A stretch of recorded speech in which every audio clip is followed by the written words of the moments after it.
Я проповедую сегодня на теме «Совершай свое спасение». Филиппийцам, 2 глава. Будем читать 12 по 18 стихи. 12 по 18 стихи. Филиппийцам 2. 12 стиха по 18. Итак, возлюбленные мои, как вы всегда были послушны, не только в присутствии моем, но гораздо более ныне, во время отсутствия моего. Подчеркните то, что следующее в вашей Библии. Подчеркните следующие слова в вашей Библии. Со страхом и трепетом совершайте свое спасение. Еще раз я читаю 12 стих. Итак, возлюбленные мои. На это есть письмо выдающегося апостола ко мне и к вам, ко всем верующим. Но что Бог говорит нам в этом письме? Что Бог говорит тебе, что Бог говорит мне? Это есть Его желание, и это есть, если честно, также и мое желание. Итак, возлюбленные мои, как вы всегда были послушны, не только в присутствии моем, но гораздо более ныне, во время моего отсутствия, со страхом и трепетом совершайте свое спасение. 13 стих. Потому что Бог производит в вас и хотение, и действие по своему благоволению. Все делайте без ропота и сомнения, чтобы вам быть неукоризненным и чистыми, неукоризненными и чистыми чадами Божьими, непорочными среди строптивого и развращенного рода, в котором вы сияете, как светило в мире. Содержа слово жизни, похвале моей, День Христов, что я нечетно подвязался и нечетно трудился. Но если я и соделываюсь жертвою за жертву и служение веры вашей, то радуюсь и сорадуюсь всем вам. Об этом самом и вы радуетесь. И сорадуетесь мне. Основной стих, конечно, как вы видели, из 12 стиха. Итак, возлюбленные мои, как вы всегда были послушны, не только в присутствии моем, но гораздо более во время отсутствия моего. Со страхом и трепетом совершайте свое спасение. Кто из присутствующих знает, что он спасен? Спасибо. Все, кто знает, что он спасен, должен также и одну истину знать. То, что вам и мне нужно совершить свое спасение. Бог спасает нас один раз, первый раз, когда мы отдаем свое сердце Богу в спасение. Мы спасены вроде бы, да? Но я хочу, чтобы вы знали, что спасение делится на 3 стадии. Есть 3 отчетливые стадии спасения. 3 уровня спасения. Потому что некоторые люди это не знают. Некоторые думают, что если я спасен один раз, значит, как бы там ни было, я теперь могу жить как хочу, могу поступать как хочу, и спасусь, но попаду на небо. Но Библия говорит нам по-другому чуть-чуть. Мы, конечно, принимаем Иисуса и переживаем тут же спасение, переживаем тут же возрождение. То есть наш дух возрождается. Мы становимся новым человеком, и люди вокруг нас, они видят разницу.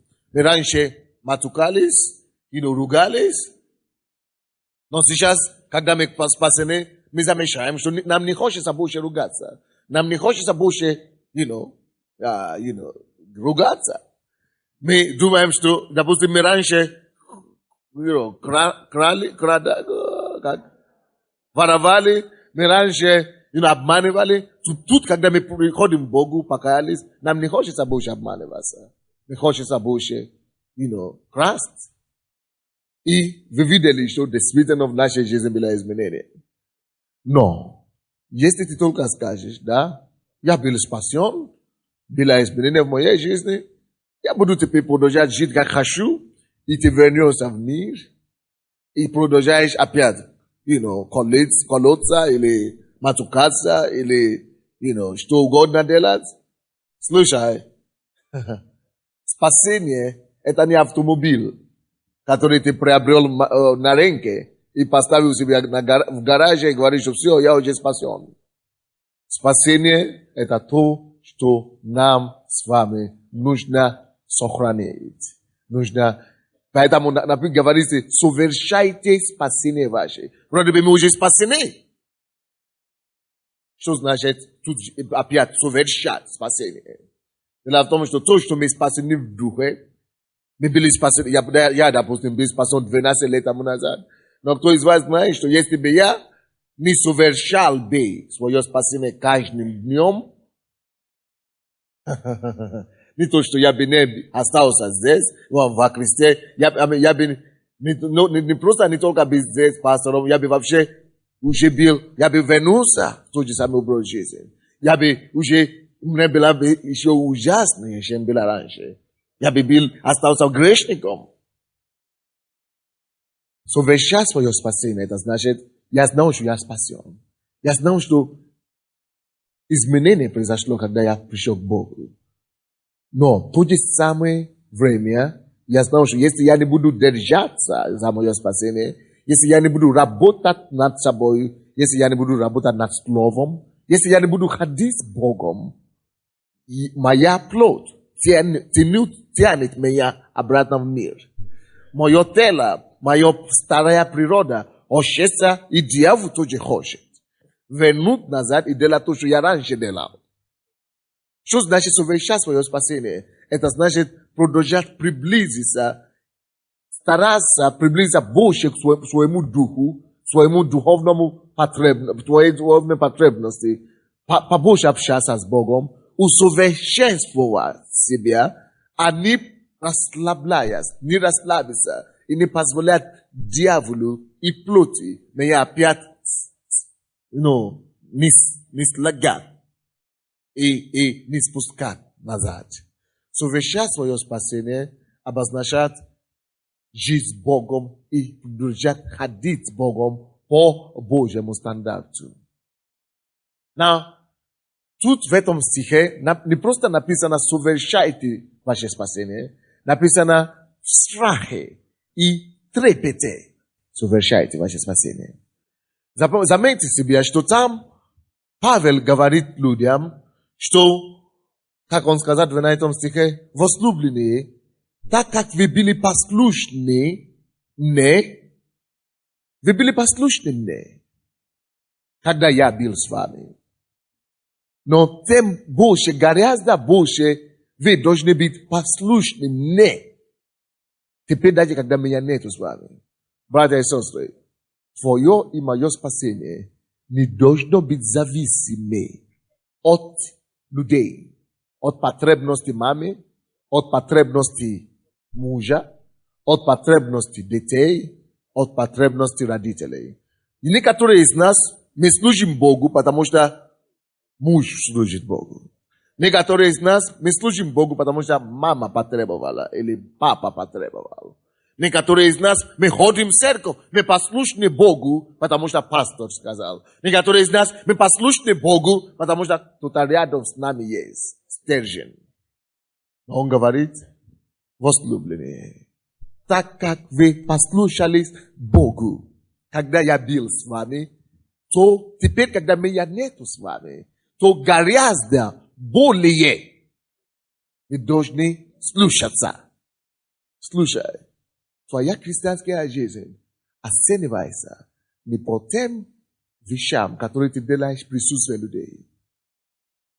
не потому, как ты ходишь, как в церкви. Слушай, твоя христианская жизнь оценивается Богом именно тем, что ты делаешь за закрытой двери.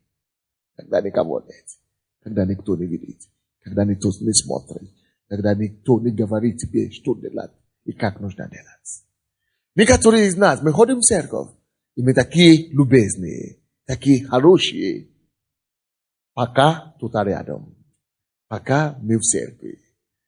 И мы не матюкаемся, мы не ругаемся, мы не крадем, но как только что нас нету, или нету верующих, мы возвращаемся в свой клуб старых партнеров. Мы делаем то, что мы делали в миру, мы делаем то, что мир делает, мы вообще не увидишь разницу между нами и миром. Слушай, человека ты можешь обмануть, но есть Бог, который с тобой все равно. И все видит. И Он оценивает твою жизнь не потому тем вещам, которые ты делаешь, когда кто-то есть. По требованию кого-то. А по тем вещам, по тому, как ты живешь, когда никого нет. Вот что значит быть послушным. Не только когда я здесь, но быть послушным, значит, когда меня нет. Вот что значит страхе и трепетом совершать свое спасение. Совершать, напишите себе, что значит в страхе и в трепете. Потому что, как это Бог говорит в страхе? Это что-то, но Он не каждый день встречает такое выражение. В страхе и в трепете. Слушай, это потому что Бог знает, что спасение это такая драгоценность. Что тебе нужно, чтобы это дошло до тебя, чтобы ты сам осознал, насколько это важно. Чтобы ты сам понял, насколько тебе нужна, насколько тебе необходимо это спасение. Насколько она драгоценна тебе. Насколько это спасение для тебя превыше всего. Что ты сам сознательно. Вот поэтому мы не крестим людей, которые просто приходят в церковь, но не получили возрождение. Поэтому мы крестим людей, которые уже просто пришли к Богу. Люди, которые знают, что я иду в рай. Я ни в коем случае не попаду в ад. Я ни в коем случае не отвернусь от Бога. Я знаю, что я еще увидеть Иисуса лицом к лицу. Царство Небесном. Я знаю, что Он умер за меня. И я не хочу Его подвести. Именно таких людей мы крестим. Именно такие люди Богу приветствуют на небо. Поэтому это есть люди, которые сознательно приняли решение. Люди, которые знают, что если кто-то там или никого нету там, я все равно угождаю не себе, ни человеку, но Богу. Знаете, когда я пришел к Богу, я жил греховную жизнь, как все, и спустя полгода такая перемена пришла в мою жизнь. Я выиграл стипендию государственную, а по этому стипендию человек может выбрать себе, куда ему ехать учиться, в любую страну мира. Так получилось, что я выбрал Советский Союз, и я попал сюда. У меня была возможность еще в Америку ехать, но я приехал сюда. Я был верующим всего лишь полгода. Знаете, мои друзья сказали, что Сандей, ты там нас обманывал, ты выдержал полгода, ты нас говоришь, что ты изменился и так далее. Но там, где коммунизм, точно ты не вернешься верующим. Но на 100%. И действительно, только что приехал в Москву, я видел старых студентов. И мой брат был в Москве. Они мне сказали, ты знаешь, тут только не дай никому знать, что ты верующий. Знаешь, что ты верующий. Я тоже был верующим, я тоже ходил в церковь, когда я был дома в Нигерии. Но теперь, когда я знал, что это опасно, сажал людей в тюрьму, выселяю обратно, выселяю даже в Сибирь, я советую тебе, спрятай твою Библию, твою в чемодане, чтобы никто не видел. И ты вытащишь его, когда ты уедешь домой. Они так мне сказали. Потому что я ходил в метро с моей Библией, в автобусе с моей Библией. Это 12 лет тому назад. И я читал Библию при всех. Мой брат говорит, что если ты будешь читать Библию, я тебя не знаю. Не принеси мне неприятности. Ви знаете, били възможности разочароваться. Били възможности говорить, ну, в конце концов, здесь нету пастора. В воскресенье пришла, ни одного верующего я не видел. Я ходил повсюду. Я говорю, где церковь? Мне показали церковь. Я пошел туда, оказывается, это музей. Я говорю, Боже мой. Я думал, тут церковь. Закрыт на понедельник будет работать. Слушай, я был в шоке. И я не видел верующего вообще. Оказывается, были такие верующие, но они были подпольные, непризнанные. Баптисты их назвали, штунды их назвали. Представляете? Но я жил в общежитии, где больше 3000 человек. Вы знаете, как если вы когда жили в общежитии, где иностранцы живут, отвращенный образ жизни. Девушки, тогда не была легальная проституция, как сегодня. Тогда девушки просто жили. Причем я жил в комнате, где нас 4. Ты спишь, и кто-то спит с девушкой там рядом с тобой. Это было не очень просто. И, конечно, они всегда приходят своими подругами, говорят, что я еще кого-то привела с собой, ты что, чего ты? Давай, она же не будет смотреть. То есть, была очень грязная жизнь. И, конечно, пьют или пить, или курить, это вообще, без это, само собой понятно. То есть, были возможности. Но когда я уже пришел к Богу, я уже успел почувствовать Бога за полгода. Я слышал свидетельства людей за полгода. Я видел, что Бог делал в моей жизни за полгода. Я сказал, слушай, я уже дал Богу слово. Он спас меня. По крайней мере, я лучше умру, чем уйти в мир. То, что Бог мне... Даже я писал братьям и сестрам домой раньше. Прошло время, после 2-3 лет, они подумали, что не надо уже мне писать, потому что они думали, что я уже отошел давно, что никто так долго не выдерживает.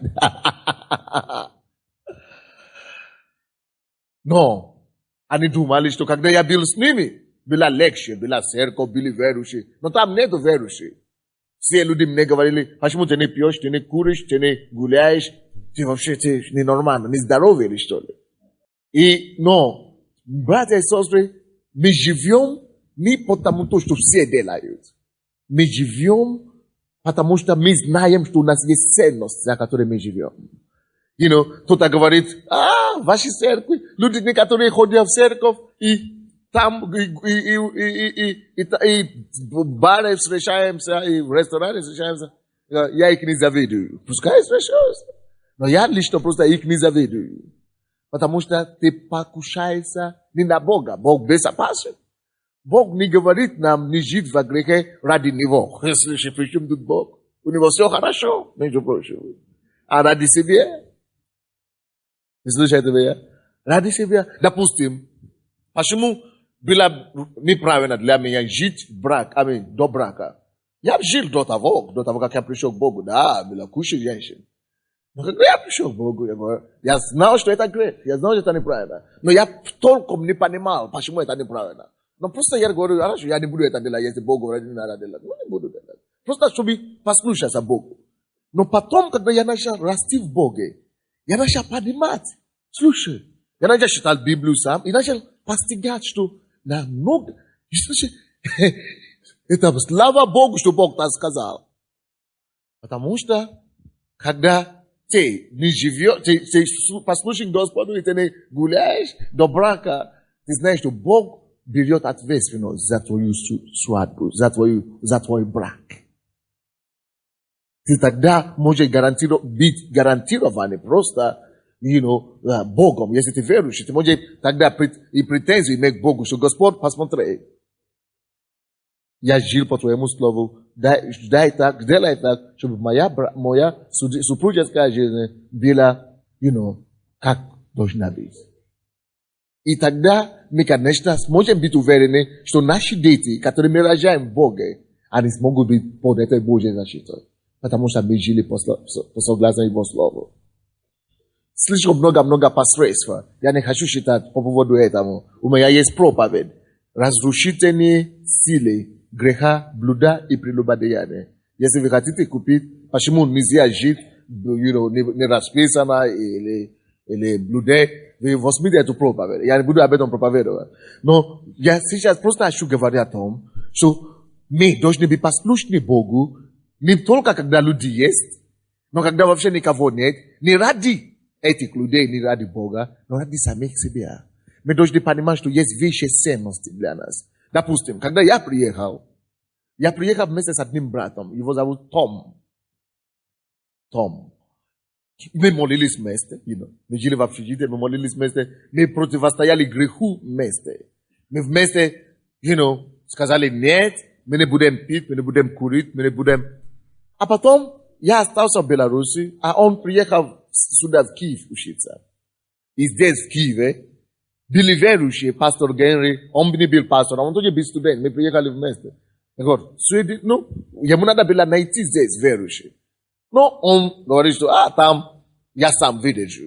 Он начал заниматься бизнесом, вы знаете, тогда студенты, африканцы и другие, они ездили за рубежом, привозили джинсы и так далее. Я это не делал, не потому что это грех, это не грех, но потому что это было контрабанда, или как называли тогда. Да, это было противозаконно тогда. Просто как христиане, мы говорили, мы не будем это делать, пускай мы не умрем от голода, Бог позаботится о нас. Мы жили хуже всех. Я жил как студент хуже всех. Когда ты приехал, у меня не было ничего. В общежитии тогда у каждого студента был холодильник, кровать нормальный, было, вещи, но потому что я был верующим. Я не мог заниматься этим бизнесом. Я не хотел, потому что я не хотел нарушить закон. Они говорят, ты просто дура натурально. Ты просто... Короче, этот брат мой, второй, который со мной приехал, он не выдержал, как это другие нормально одевался, я не могу одеваться. И вы знаете, какие были здесь масла тогда, пасты. Мы не могли использовать зубные пасты, которые здесь были. Вы знаете, вы же жили здесь в Советском Союзе, 12 лет назад, не было Колгейта, не было Маклина, не было таких нормальных, короче. Даже не было туалетное масло нормально. И мы не видели таких, что мы не могли так жить. И мне пришли, наши иностранцы, они не использовали зубные пасты советские, которые были. Или соль, что они там использовали. Пепел или что-то. Они не использовали эти масла. Люди всегда ездили за рубежом, чтобы привезли сюда то, что они использовали. И одежды, все. Но нам, верующим, пришлось жить, использовать все эти вещи. А я никогда в жизни бы не подумал, что это будет. Но мы просто терпели. Я просто знал, что жить по Божьей воле, жить по Божьему закону выгодно в любом случае. На сегодняшний день они занимались, я вам скажу, люди учились здесь и строили себе дома в Африке. Потому что они привозили эти джинсы, шарп, компьютеры. Все хорошо, слава Богу. А я в это время хожу, пешком и разорвали обуви. Потому что я хотел верить Богу. Я мог тоже продавать и так далее. Но я просто хотел служить Богу. Я просто знал, что в конце концов смеется лучше тот, кто последний смеется. И на сегодняшний день не все закончили институт. Да, я закончил отлично. Некоторые из них закончили. Все христиане, которые это делали, 90% из них упали. Упали от Бога. То есть, допустим, этот парень, он начал продавать сначала. Он не грешил ничего, но он просто продавал, занимался бизнесом. Он тоже накупил себе аппаратуры, шарпы и так далее. И продавал эти незаконно. Это не тоже грех, потому что это незаконно. Но он не гулял, он не пил, не курил. А потом, когда деньги начали приходить, $1000, тогда, это 10 лет, 12 лет, это были деньги, я вам скажу. И он начал видеть, что деньги, он уже не мог. Раньше без денег он противостоял перед водкой, потому что он начал с такими людьми общаться. Теперь он уже не выдерживает перед водкой. Чуть-чуть начал. Не курил, за компанию. Только рюмочку. Он крестьянин, но рюмочка, какая разница? День рождения, А потом, с этим день рождения и так далее, эти девушки, он уже не мог выдержать. Нет, я найду себе порядочного русскую девушку, которая не пьет, не курит, как я. Он не может найти себя верующего, потому что если ты найдешь верующую девушку в церкви, она не будет гулять с тобой. А он тоже просто хотел. Так и начал жить с женщиной. Начал жить. И знаете, что случилось? Он, как только что завел себе девушку, начал жить как неверующий, но он начал серьезно пить. И знаете, он потерял все его $1000. Он начал так пить, потому что он уже познал Бога, он уже познал спасение. Он так отпал от Бога, что он умер алкоголиком не пару лет назад. Он даже не доехал домой. Закончил институт, он даже не доехал домой, он даже не мог ехать. Остальные, кого выгнали из института, кто просто, некоторые из них не упали, они не начали пить, но они занимались беззаконием. Они остались христианами, но уже не такие христиане. Но люди, которые оставались Богом, которые не занимались нелегальными делами, не курили, не гуляли. Я знаю, пастор Генри, те, которые приехали 10 лет, 12 лет назад, все Бог делал чудо, чтобы они оставались здесь, и все сегодня служители. Но когда я ехал домой, я был дома, да некоторые из них, даже христиане и не христиане, они хорошие специалисты, врачи, инженеры, они имеют свои машины, но никто из них, даже когда я был дома, допустим, я общался, даже я встретился с президентом страны, бывшим президентом нашей страны. Но я так сразу попал в такой уровень, что никто из них не поверит. Никто из них даже не мог подойти ко мне. Нужно было разрешение какое-то получить. Когда я был, мы были все верующими, мы были в одном уровне, но они сделали так. Одна нога в миру, так можно. Теперь они просто выживают. Может быть, у меня действительно нету все то, что у них есть материально, но у меня есть много больше счастья и положения, чем они имеют сейчас. Сейчас они меня не называют Sunday, мы были друзьями тогда. Теперь они меня называют только пастор. Мы были друзьями только что, Но что делает праведность? Праведность возвещает. Праведность возвещает. Единственная сила, которая поднимет выше своих сверстников. Посмотрите, наши африканцы, которые здесь. Эти доктора, которые здесь. Спросите у них. Они старше меня здесь. Они старше, они имели все, когда они учились. Теперь они члены нашей церкви сюда ходят. И они раньше меня, они имели все, когда я гулял пешком. Я даже не мог подойти к ним какое-то время. Теперь они члены моей церкви говорят, пастор. Спроси у них, они сидят здесь. Что значит жить по Слову Божьему? Праведность возвещает. Праведность возвещает. Поэтому Библия говорит, что в страхе и трепете не ради человека, но ради себя. Знаете, когда меня нет, я просто как пример свою жизнь привел вам. Но это будет работа во всех направлениях, во всех отношениях. Сестра наша была в Эмиратах. В Эмиратах, я знал людей, которые были там. Русские девушки, они просто гуляют там. Там богатые арабы. Они просто снимают девушку русские, как они хотят. Но девушка была здесь всего лишь полгода, тоже была верующая. И она уехала туда работать. Но она, будущая христианка, ходила в церковь, хотя не понимала филиппинский или по-филиппински. Она нашла филиппинский верующий, ходила туда в арабском мире, держала святость, святую образ жизни. Знаешь, что Бог делал? Бог вынужден побудить, Бог нашел ей мужа, не араба какого-то, а американца. И привел его к ней прямо там в церкви на собрании, познакомились, потому что она жила правильно, она держала себя. Если бы она уже отошла от Бога, она бы оказалась в тюрьму или какой-то проституткой до смерти. Праведность возвещает. Слушай, совершайте свое спасение. Это даже то, что я говорю, это даже ерунда, сравнение с вечной жизнью, сравнение с спасением. То есть это это просто издержки здесь. Это еще ничего, что есть многие люди, которые тоже хорошо живут без Бога, но у них нет покоя внутреннего. Радости, удовлетворения не может быть без Бога. Потому что написано, только Бог обогащает без печали. Только Божье благословение обогащает без печали. И с собой печаль не приносит. Всякие любые благословения, всякие любые обогащения, я могу спорить с вами. Слушай, не то, что спор, я могу гарантировать вам это. Найди, где хочешь благословение или богатство. Найди, где хочешь. Слушай, нагружай себе сколько хочешь богатством. Но если это будет вне Бога, вне Христа, будет где-то какая-то печаль в твоей жизни. Либо печаль в семье, либо печаль со здоровьем, либо печаль в душе. Ты не найдешь абсолютное успокоение без Христа. Потому что никто не может обойти Слово Божьего. Бог это уже написал, и никакое исключение не бывает. Потому что Божье Слово, оно утверждено на небесах. Ты что?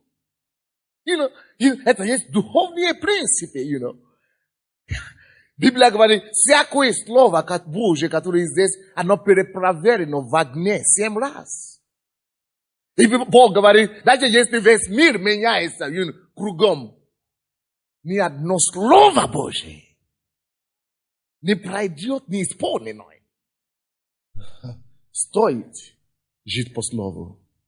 Стоит слушаться Богу. Это такая награда, уму непостижимая. Награда за послушание. И это не ради людей, это даже не ради награды, я вам даже скажу. Даже я сказал Богу, даже если ты мне больше ничего не даст мне семью, не даст мне машину, не даст мне дом, то, что ты уже спас меня, это хватит. Чтобы я только попал на небо, это хватит. Потому что, слушайте, вы думаете, что нам хорошо сейчас? Подождите, пока мы попадем на небо. Вы поймите, что оказывается, тут вообще даже ничего не видели.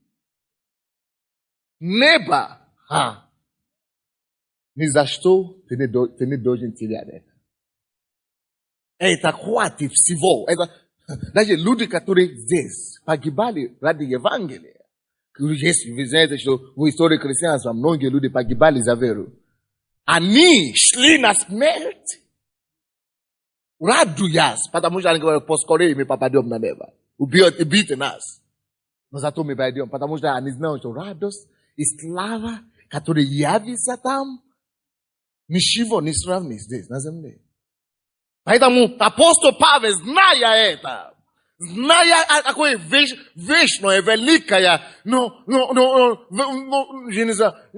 великолепная жизнь ждет нас на небе.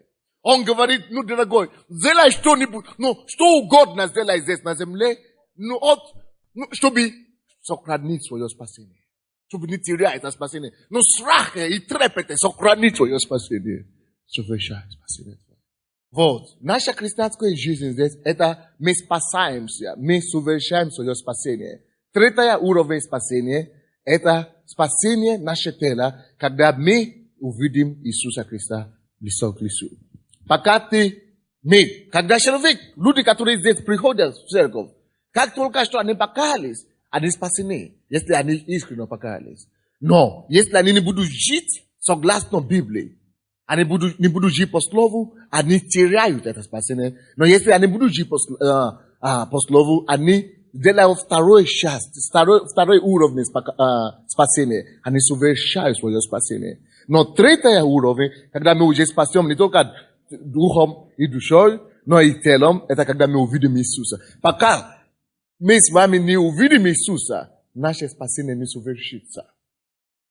Наше спасение с вами совершится. Это третий вещь уровень, когда мы увидим Иисуса Христа. Поэтому не стоит тебе ходить в церковь здесь, сюда, или куда угодно, если ты не увидишь Иисуса. Да, хорошо, конечно, Бог тут отвечает нам на молитвы, Он благословляет нас, но это все ерунда.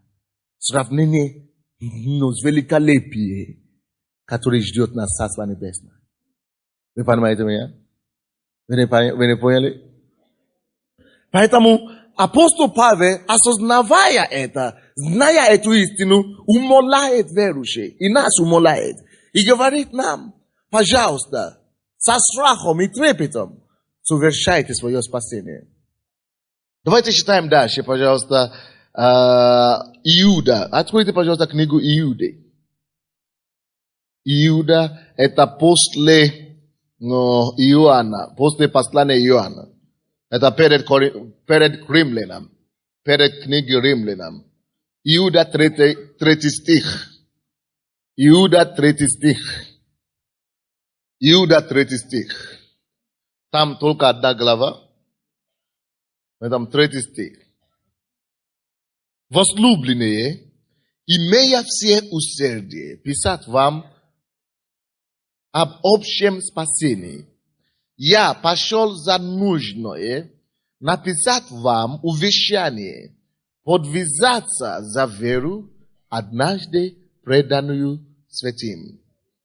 Вы поняли, что написано? Он говорит, имея возможность писать вам о спасении, которое однажды предано нам, я пошел за нужное написать вам увещание. О чем это увещание? Скажите, читайте свою Библию. Увещание о чем? Подвязаться за веру, однажды преданную нам. Братья и сестры, давайте посмотрим, что такое слово подвязаться. Слово подвязаться обозначает сражаться, брать с усилием или настаивать с властью, с усилием. Братья и сестры, подвязаться можно только за чем-то, который дорогоценное. Подвязаться. Допустим, что значит подвязаться? Подвязаться это, допустим, можно называть Великую Отечественную войну. Советские народы Советского Союза, они подвязали за свою страну. Вот почему фашисты не могли захватить или порабощить Советский Союз. Подвязались Европе за Европу. Но они недостаточно подвязались, они победили. Они были побеждены. Подвязаться, можно только подвязаться, сражаться за что-то дорогоценное. Вы помните, как мы с вами боремся, сражаемся за нашу семью? У кого не спасенный муж или не спасенный сын, вы знаете, как вы дретесь, как вы делаете все, что возможно, чтобы спасти своего мужа, допустим, который пьет, или своего сына, или свою дочку, которая ушла из дома. То есть подвязаться, значит, не просто так, еле-еле, но всеми средствами, всеми силами, за что-то дорогоценное. Как мы подвязаемся за нашу семью, наших детей и так далее. Библия говорит, слушай, конечно, хорошо, когда мы подвязаемся за наших детей, наших мужей и так далее.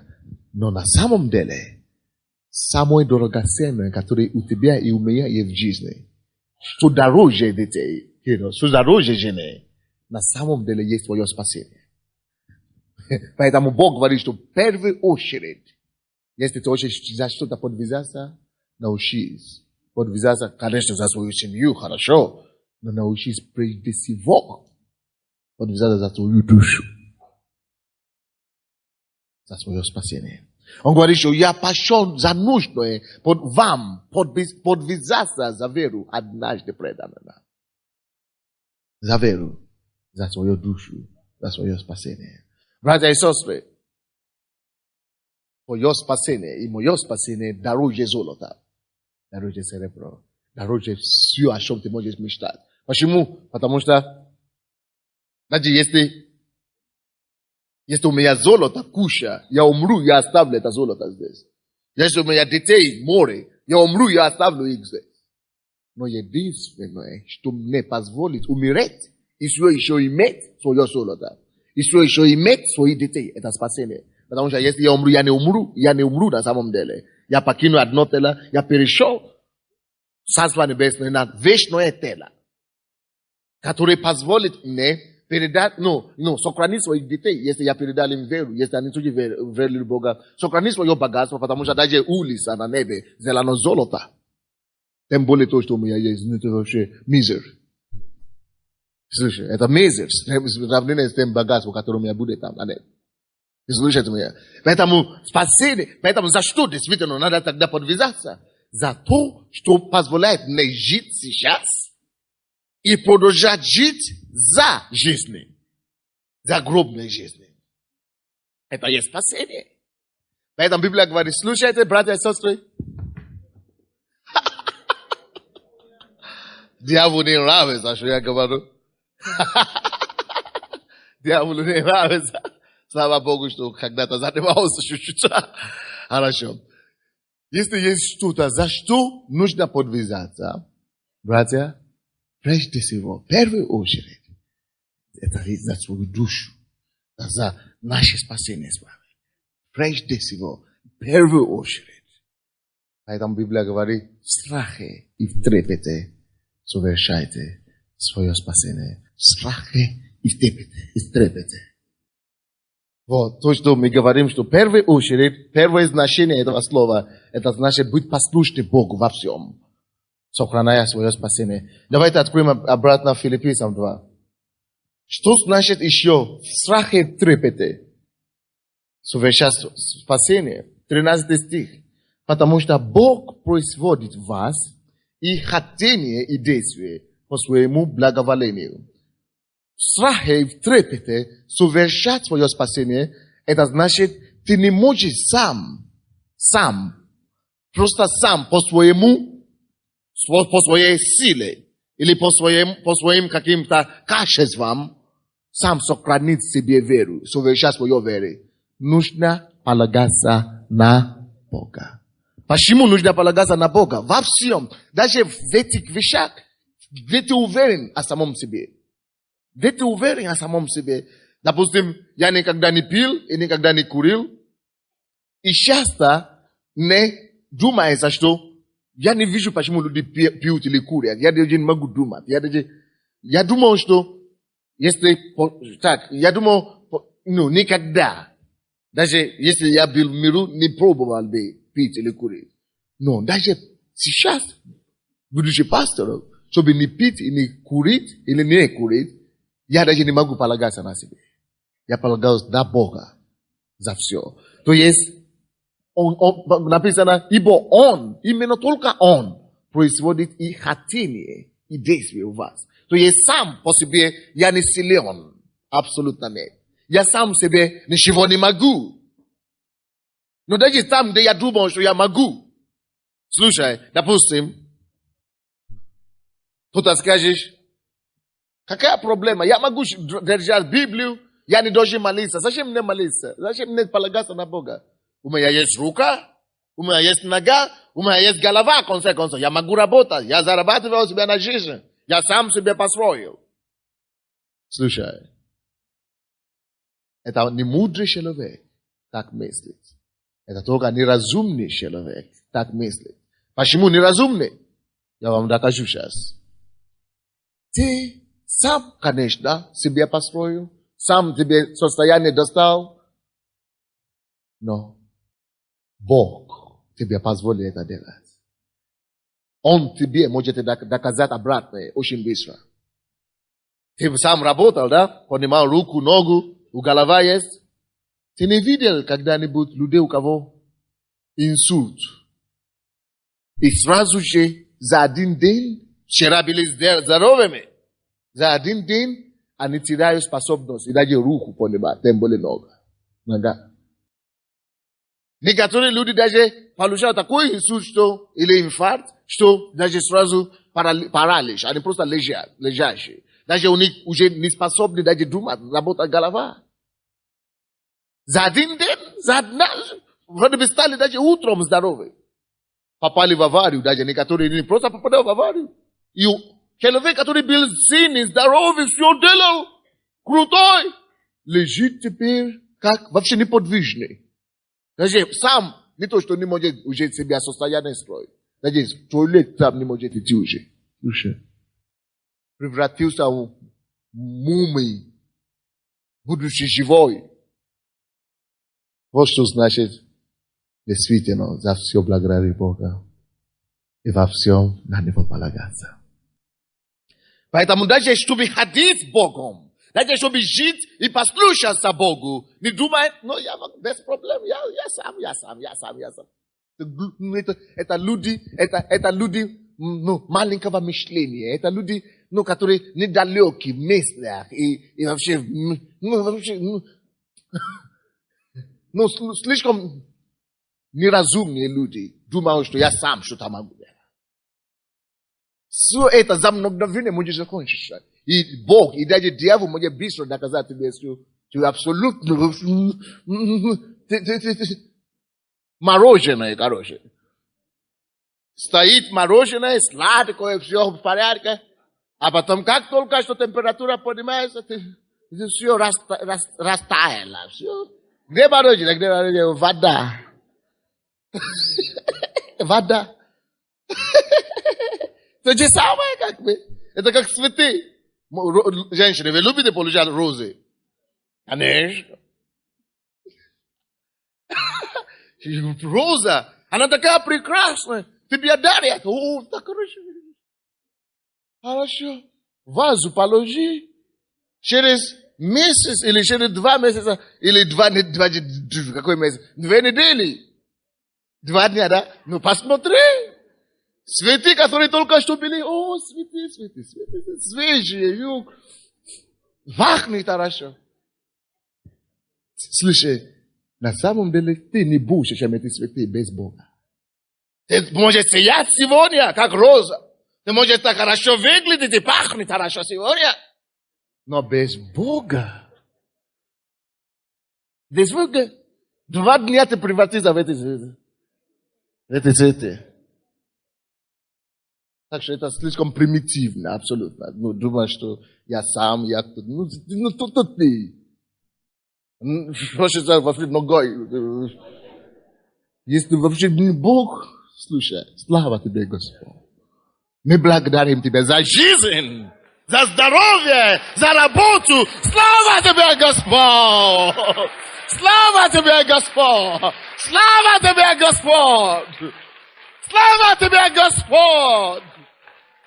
Поэтому насколько это дура, насколько это, как это сказать? Какое слово? Дайте мне слово. Глупо. Насколько это глупо и неразумно стараться уйти от Бога. И говорить, сейчас буду жить. Слушай, если ты не живешь с Богом, тем более без Него, ты вообще пропадешь.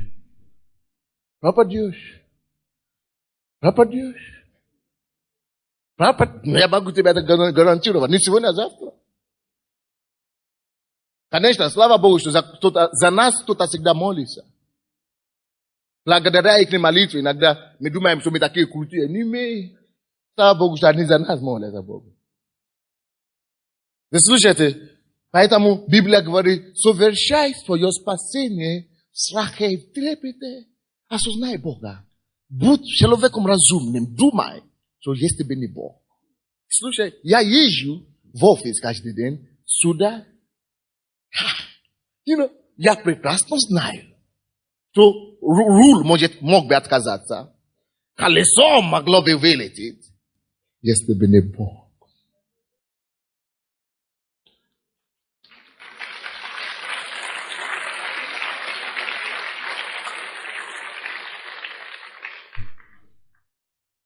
Поэтому, что мне, от чего мне отойти от Бога, даже на один день. И слава Богу, что Бог, Он не такой мстительный, как мы, люди. Потому что я огорчаю Бога, и ты огорчаешь Бога. Мы все огорчаем Бога. Мы все грешим, мы все отходим от Бога. Иногда, не надолго, но иногда мы все грешим, мы все приступаем против Его воли.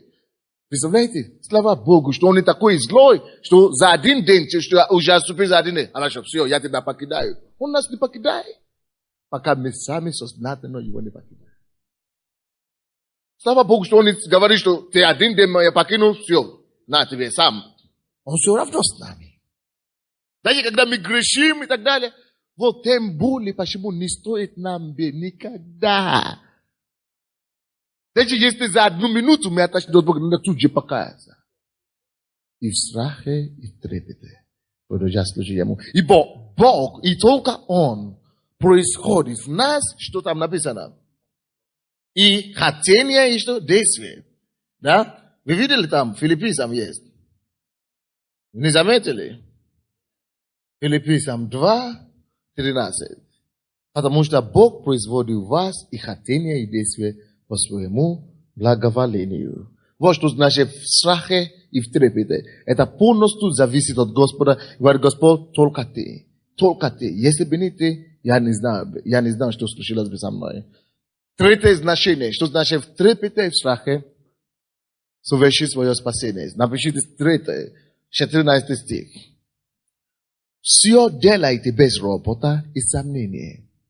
В страхе и в трепете совершить свое спасение обозначает жить Богом, служить Господу без ропота и сомнения. Напишите себе это. Совершить свое спасение, трепете и в страхе значит жить с Богом, ходить перед Богом с благодаренным сердцем. То есть благодарением. Знаете, есть такие верующие, которые жалуются на все. Они всегда находят за что роптать, за что жаловаться. Пастор не тот, почему он негр. Пастор не тот, почему он так говорит. Пастор не или группа порядка не та, они не нашли мою сумку, которая пропала. Или прославление не то, громко поют. Или хор не та, не голос не равный. Неровный. То не то, другое не то. Они всегда находят за что жаловаться. На кого. Они всегда находят. Ну, слушай, есть такие люди, серьезно, есть категории такие. Они не вспомнили, что они сюда вообще пришли алкоголиком. Они не вспомнили, что они вообще сюда пришли, но на грани самоубийства. Они уже не вспомнили, что вчера вообще они не хотели жить. Они уже не вспомнили, что вчера, когда они сюда пришли, все были тут хорошие. Теперь кто-то уже не то, тот не то. Это неблагодарное сердце. Неблагодарное сердце. Неблагодарное сердце. Но ты не будь таким. Ты не будь таким. Ты не будь таким. Ни за что в жизни. Не живи в сомнении или в ропоте. Это значит просто жить в страхе и совершать свое спасение в страхе и в трепете. Что значит жить в страхе и трепете? Совершать свое спасение, это значит просто жить в благодаренном сердце. Господь, благодарю Тебя вообще, что у меня есть муж. Благодарю Тебя, что, даже если он пьет, даже если он пока не такой, который я ты его видит, но благодарю Тебя вообще, что он есть у меня. Ну, спасибо Тебе, Господи. И, ну, может быть, у тебя жена не такая, которая, ну, благодари, пророчествуй в ее жизни. Говори положительное, то, что ты хотел видеть. Говори хорошие вещи, а не роптай, не благодари себе, что благодари Бога, что у тебя вообще этот сын есть, или эта дочка есть. Какой бы он ни был, какая бы она ни была, благодари Богу за него. Будь благодарен Господу всегда. Вы слушаете меня? Это человек, который действительно боится Бога, который действительно совершает свое спасение в страхе и в трепете. Он не ругает себе, он не ругает Бога, он благодарен Господу за все. Вы слушаете меня, да? Он не живет в сомнении. О, мне так плохо, мне так плохо, мне так плохо. О, Боже мой, что со мной будет, что со мной будет, что будет, что будет. Это человек неблагодарный. Неблагодарный человек, он всегда переживает. Он всегда не доверяет Богу. Слушай, если Бог мог тебя спасти вообще, это оскорбление Ему. Если вы не знаете, это оскорбление Ему, чтобы ты опять Ему выразил какие-то сомнения, какие-то неверия. Какое право я и ты имеем не довериться Богу после всего того, что Он уже сделал, даже когда мы у Него не спросили? Мы же его не спросили, чтобы он спас нас. Он все равно нас спас. Ну какие тогда мы имеем право не сомневаться в нем? Он был настолько благ к нам так долго, что это будет неблагодарение, неблагодарность сомневаться вообще в нем. Давайте будем верить Богу, что все будет хорошо. Я верю Богу, Он все улучшится. Если Он мог делать то и другое, если Он мог делать для меня то, Он мог спасти меня, Он мог кого-то избавить, Он мог для этих людей делать того, я верю Ему, что Он и меня поможет, и у меня будет лучше, у меня будет хорошо. Будьте оптимистичны в Боге. Не будьте оптимистичны в Боге, будьте настроены оптимистически. В отношении себя, в отношении Бога. Если у вас есть Бог, то половина ваших проблем решена. Потому что Бог все могущий Бог. Потому что если Бог за нас, что может быть против нас? Не смотрите на мир с такой черной очкой. Как будто все черное, все плохо, все плохо. Нет! Посмотрите с точки зрения Бога. Читайте Библию, вы увидите, что Бог обещает будущее, будущность верующих в Него. Бог обещает, что завтра будет лучше. Забудь о прошлом. Забудь о том, что не получилось сегодня. Это не получилось. Завтра получится. Это не получилось. Завтра что-то другое получится. Я верю Богу, потому что если Бог есть на троне, Он силен нас избавить, Он силен нас понять, Он силен посетить нас своими чудесами и знамениями. Если Он спас нас, если Он умер за нас, если Он пролил свою кровь за нас, какое право мы имеем, что еще сомневаться в Нем?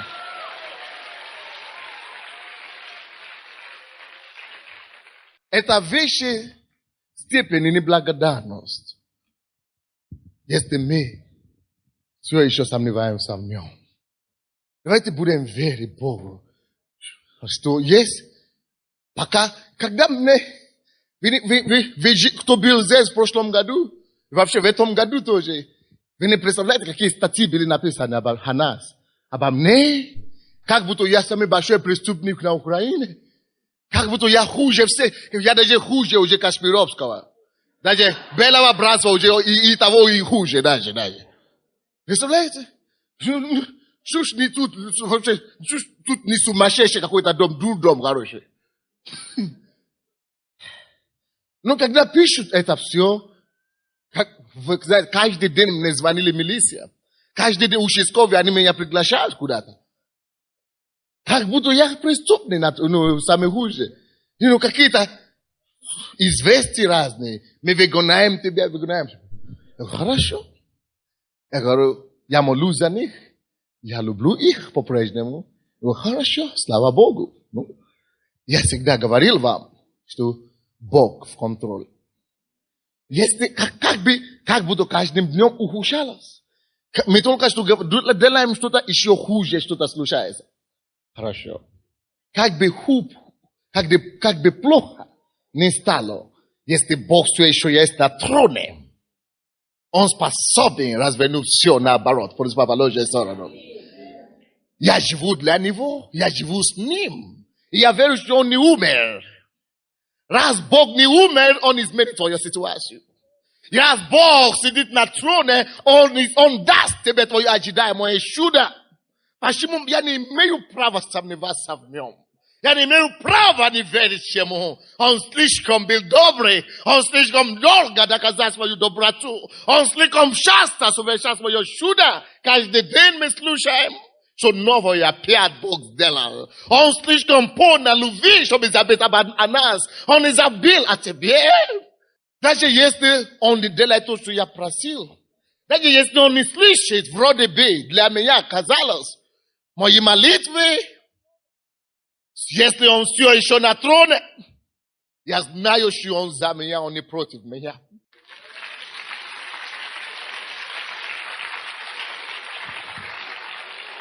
И слушай, не будь из тех людей, которые сомневаются в Твоем Боге. Он могущественный, Господь, все еще.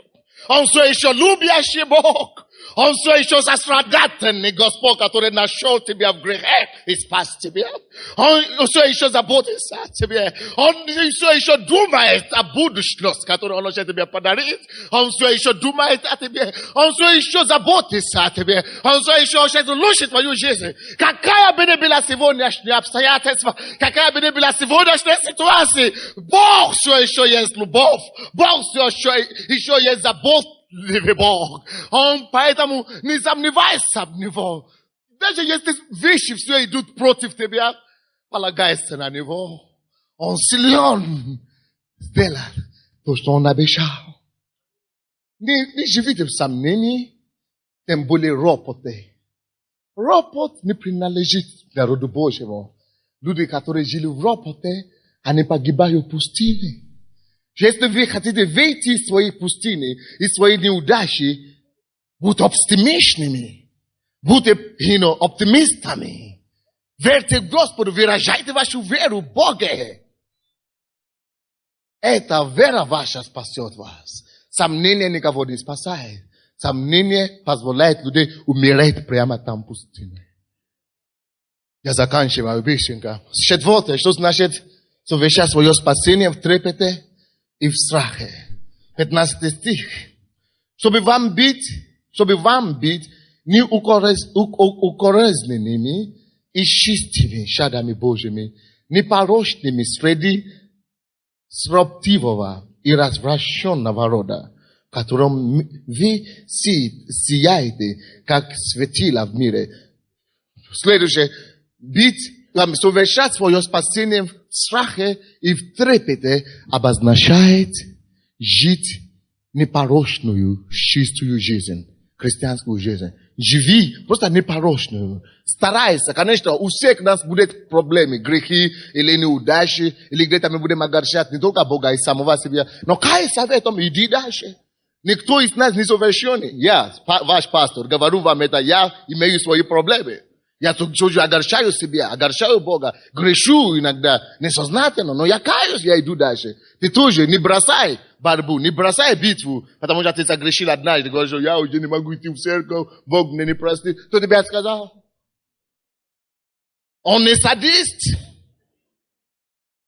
Он не ждет, когда ты загрешишь, чтобы потом вообще отказаться от тебя. Он не только это ждет. Это его огорчило, может быть, но он хочет тебе сказать, поднимись. Ребята, у меня ребенок, еще не года нету его. Это фарис. Я жду, когда он начнет шагать. Но даже сейчас я уже пробую. Я держу его за руку и говорю, давай, шагни. Он делает левый шаг. А потом, когда очередь приходит, чтобы делать правый, он падает. Я его не беру и говорю, фарис, что ты, чего ты не можешь шагать? Чего ты такой слабый парень? Чего ты такой не такой? Чего ты не можешь ходить? Ну ходи, ну беги. Потому что он упал. Я его не начинаю бить. Я его поднимаю. Молодец. Один шаг сделал.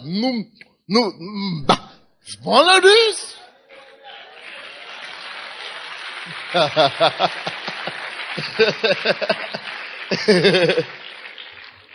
Да, я понимаю. Мы все огорчаем Бога иногда. Но из-за этого Бог не берет палку и дарит тебе, что ты умри. Нет. Он тебе говорит, не, ничего, ты упал, ничего, встань, давай пойдем дальше. Аминь. Поэтому мы стараемся жить святую и порядочный образ жизни. Но если мы падаем, в том-то и дело, что мы хотим продолжать жить правильно. Мы двигаемся дальше.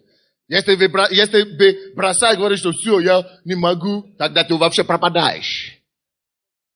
Аминь. Поэтому следующее. Быстренько, я заканчиваю, 15 стих, там написано, чтобы вам быть неукоризненными и чистыми шагами Божьими, непорочными среди строптивого и развращенного рода. Заметьте следующая фраза, в котором вы сияете, как светило в мире. Слушайте, следующее, пятое, что значит жить в трепете и в страхе. Это стараться сиять везде в миру, где бы ты ни был. Что значит сиять? Принести всем, с кем ты общаешься, свет Евангелия. О том, что свет значит дать людям видеть, что есть жизнь во Христе Иисусе, есть дорога в жизни, есть альтернатива в жизни. Рассказать людям о том, что есть лучшая жизнь. Сиять в этом мире, значит нести свет Христова. Христос есть свет этого мира. Если нет Христа, людям тяжело жить, людям тяжело в душе, людям тяжело с здоровьем, людям тяжело с работой. Но в том-то и дело, что мы есть свет этого мира, чтобы всем повсюду рассказать, что есть свет. Придите ко Христу. Вот что значит жить в трепете и в страхе. Жить для Господа. Последнее, что значит жить в страхе и в трепете. Ефесянам 4 глава. Ефесянам 4 глава, 30 стих. 30-32 стихи. Ефесянам, это перед Филиппийцам. 4 глава, 30-32 стихи. И не оскорбляйте Святого Духа Божия. Не оскорбляйте Святого Духа Божия, которым вы запечатлены в день искупления. всякое раздражение, и ярость, и гнев, и крик, и злоречие, со всякою злобою, да будут удалены от вас. Но будьте друг к другу добры, сострадательны, прощайте друг друга, как и Бог во Христе простил вас. Вы слышали то, что я сейчас читал? 30 стих говорит, и не оскорбляйте Святого Духа Божия, которым вы запечатлены в день искупления. Что это значит? Слушайте, откровение для вас, если вы это не знали. Слушайте внимательно. Каждый из нас, который принял Иисуса Христа, Бог дал Духа Святого. И это Дух Святой не просто так, ради, знамения, чтобы сказать, что я тоже имею Духа Святого. Даже если ты не говоришь на языке, если ты уже спасен, в тебе есть Дух Святой. И Духа Святого этого Бог дал каждому из нас, чтобы запечатлить нас к дню искупления. Братья и сестры, день гранда, или день шоу, кто занимается шоу-бизнес. Grand day, по-русски как называется? Гранда, или как? Великий день, я еще спец. Презентация. День презентации или день грандиозного дня будет, это все впереди. Какую бы победу мы не одержали здесь на земле, это ерунда. Придет день. День искупления. И слушайте, там, это день искупления, без Духа Святого никто из нас не дойдет. Никто без помощи Духа Святого не дойдет до дня искупления, до дня, презентации, до дня грандиозные события. Когда мы встретимся с Иисусом Христом лицо к лицу. Вот это есть день. Великий событий. День дней.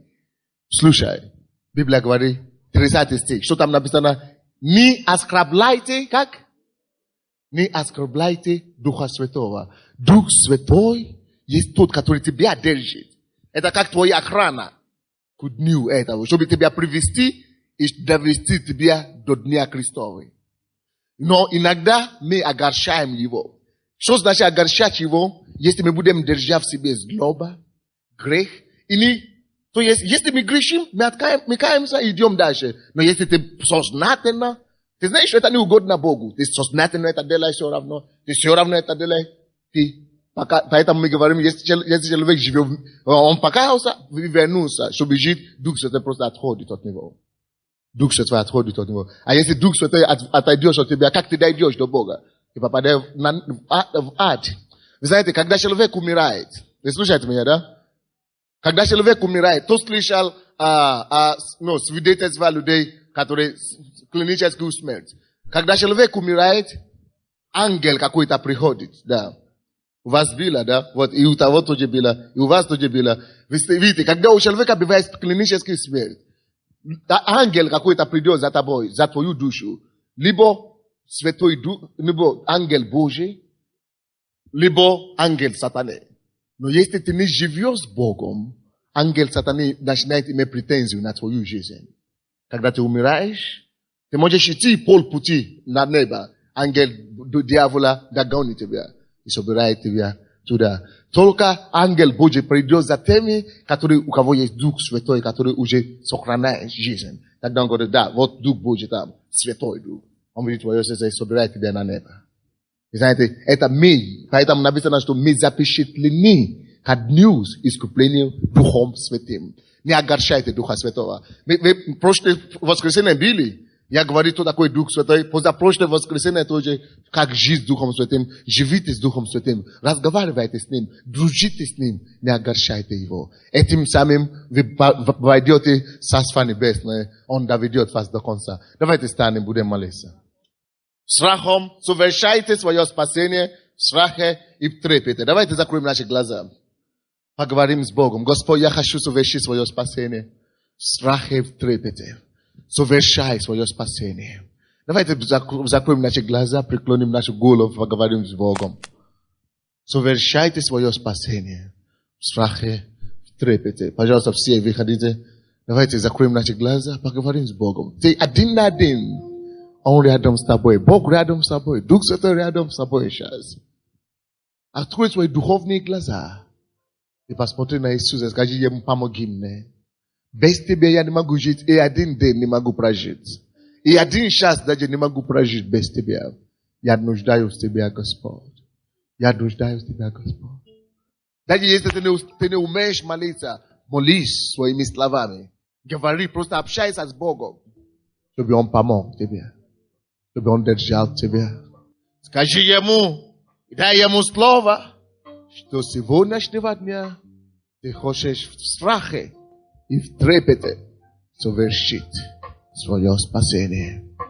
Совершить свое спасение. Дойти до конца. Дойти до конца. Не огорчать Духа Святого, который мы запечатлены к дню искуплению. О, давайте поговорим с Ним. Поговори с Ним. Дорогой, совершай свое спасение. Совершай свое спасение. Поговори с Богом своими словами. Один на один. Один на один поговори с Ним. Молись за своих родственников, за своих близких, которые когда-то были в церкви, которые когда-то служили Богу, но отошли.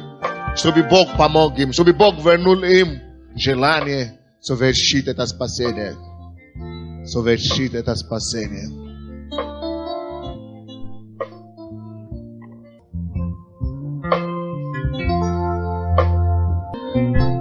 Во имя Иисуса. Послушайте, братья и сестры. Многие начинают дистанцию. Вы видели когда-нибудь, когда люди бегут кросс или 100 километров, то есть, как называется, 100, короткие дистанции или долгие дистанции. Но не важно, марафон или короткие дистанции. Слушайте, скажите мне, пожалуйста, кто получает приз? Тот, который добежит до конца, или тот, который остановился на половине? Кто получает приз? Слушайте, то же самое в духовной жизни. Дойдет до неба и получит награду не тот, который начал, и не важно, насколько ты хорошо начал. Получит награду вечной жизни только тот, который начал, и не просто где-то половину добежит, но который дойдет, добежит до конца. Давайте скажем Господу: Господь, я хочу быть среди них. Поднимите ваши руки, повторите за мной молитву. Повторите за мной молитву. Господь, я благодарю Тебя за эту веру, за спасение, которое Ты мне подарил. Боже мой, я хочу подвязаться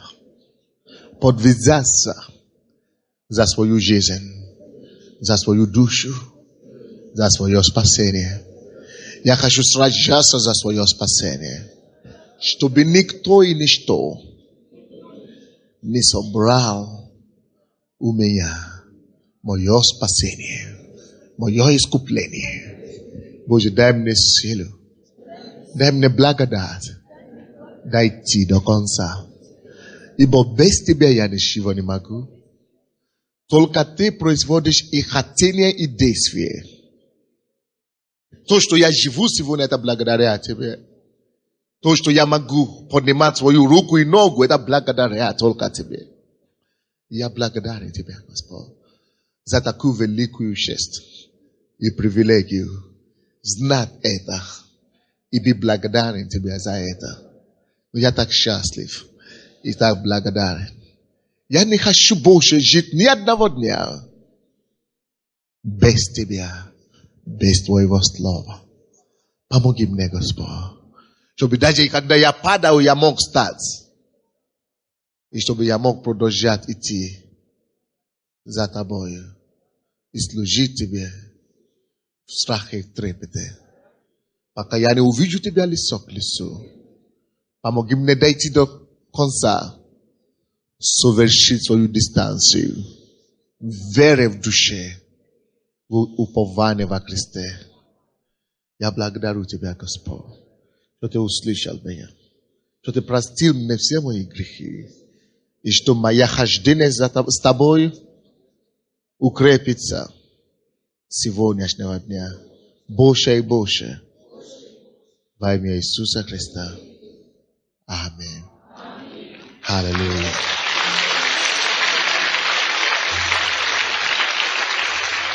Давайте я помолюсь за вас.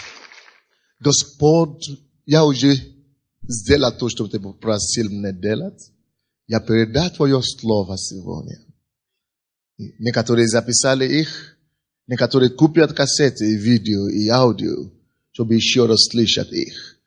Но, Господь, я прошу Тебя, что всякий, кто послушает, кто будет слышать, или еще слышать, или уже слышал это Слово, чтобы ни один из них не бросил дистанцию, чтобы ни один из них не потерял свое спасение, чтобы ни один из них не пошел в ад, чтобы ни один из них не сожалел, что они не послушались этому слову. Я прошу, чтобы Ты сохранил всех. Я прошу, чтобы Ты своей крепкой рукой держал всех нас, чтобы мы совершали свое спасение. Не просто как-то, но в страхе и в трепете служили Тебе. Святой образ жизни. И, Господь, чтобы все мы могли видеть Тебя в загробной жизни, чтобы мы дошли до Царства Небесного, чтобы мы все могли рассказать Тебе, Боже, как мы победили, как мы сражали, как мы победили, как мы могли рассказать и радоваться с Тобой там, за море, там, за жизнь, там, за гробом. Мы уверены, что мы дойдем до конца. Мы увидим Тебя, мы увидим Отца Небесного. И мы сохраним свое спасение. И наша семья тоже спасется. Не только мы. Все наши дети, родственники придут. Мы будем служить Тебе.